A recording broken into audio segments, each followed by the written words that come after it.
नमस्कार दोस्तों।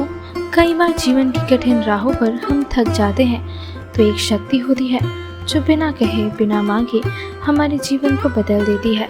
वो शक्ति है माँ वैष्णो देवी की कृपा। यह कहानी है शर्मा परिवार की, जो दिल्ली के एक छोटे से मोहल्ले में रहते थे। परिवार के मुखिया सुधीर शर्मा की नौकरी चली गई थी। बेटे की तबीयत खराब और घर की आर्थिक स्थिति चरमरा चुकी थी।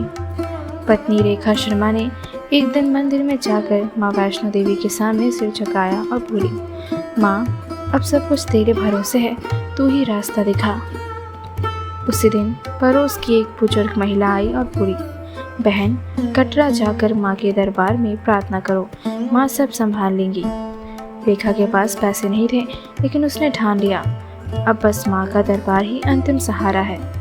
किसी ने टिकट का खर्चा उठाया, किसी ने यात्रा का सामान दिया। इस तरह श्रद्धा से भरी रेखा पति और बेटी को लेकर कटरा के लिए निकल पड़ी। कटरा पहुंचकर उन्होंने चढ़ाई शुरू की। बाणगंगा पर स्नान किया, चरण पादुका पर शीश नवाया और अर्धकुंवारी गुफा में माँ की तपोभूमि को महसूस किया। रेखा हर कदम पर यही कहती, जय माता दी। उसका बेटा जो दिल्ली में बीमार था अब बिना किसी तकलीफ के चल रहा था। जब वे भवन पहुंचे और माँ की 3 पीढ़ियों के दर्शन किए, तब रेखा की आंखें भर आई। वह माँ से बोली, माँ तेरी कृपा चाहिए, मेरे परिवार को बचा ले। एक पुजारी ने रेखा को प्रसाद चढ़ाया, वह चुनरी दी। उसने कहा, माँ ने बुलाया है तो वह खाली हाथ नहीं लौटाती। घर लौटने के 2 दिन बाद ही चमत्कार हुआ। सुधीर शर्मा को एक प्रतिष्ठित कंपनी में नौकरी का ऑफर मिला। बेटे की सारी रिपोर्ट सामान्य आ गई।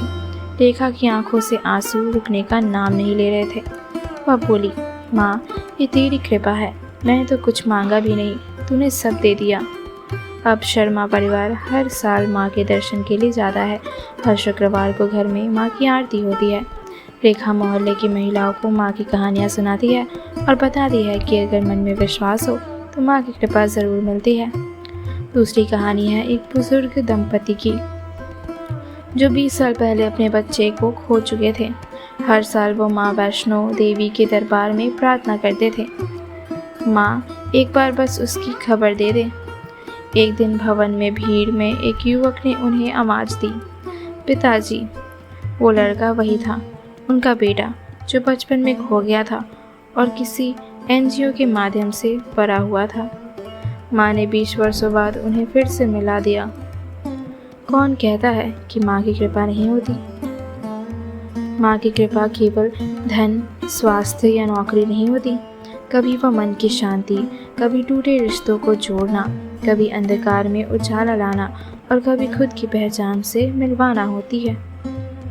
कृपा वहाँ मिलती है जहाँ मन सच्चा हो।